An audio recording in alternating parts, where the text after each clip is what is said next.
Yang nagpa-manicure po ako. Magkano yan? Magkano bayad? 50 lang. Kaso lang, nababali ito kay nasidulan sa ako ang anak. Meron naman ako dito guys, nagbibideo ako.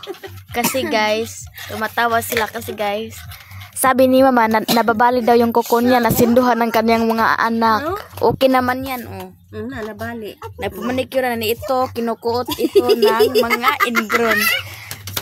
Kasi guys, oh, hindi na naayos ng mga Ipa-ajom-ajom rin ano, guys, kasi kinagabahan ko guys. ang baho ng kamay ko. Parang ingrown talaga. Tumatawa pa sila, oh. Naglalabaw naman yung ate ko, guys. Umi-ingrown siya. Hindi naman siya umaano.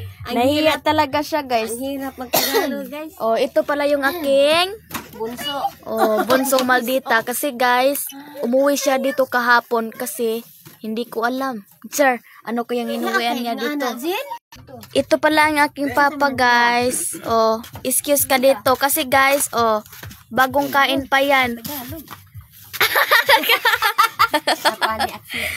No? Ikaw pala yung bagong kain eh. Mga Tagalog po kami sa totoo, guys. Tagalog pala ka. Oh. Mga bisdak. Nahihiya talaga si ate sa kanyang ano, guys. Na ito ay talinis na lang, guys. Nahihiya talaga siya. Kapag ipakita ang ingrown niya, hindi siya mahihiya naman siya.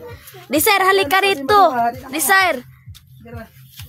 Kumakain talaga siya ng ice cream, guys, kasi dinugbok niya kasi wala siyang ngipin. Oh, ito pala yung aking manghod, guys, ang pangag niya. Sige na, guys, bye-bye, salamat sa paglantaw. Amping.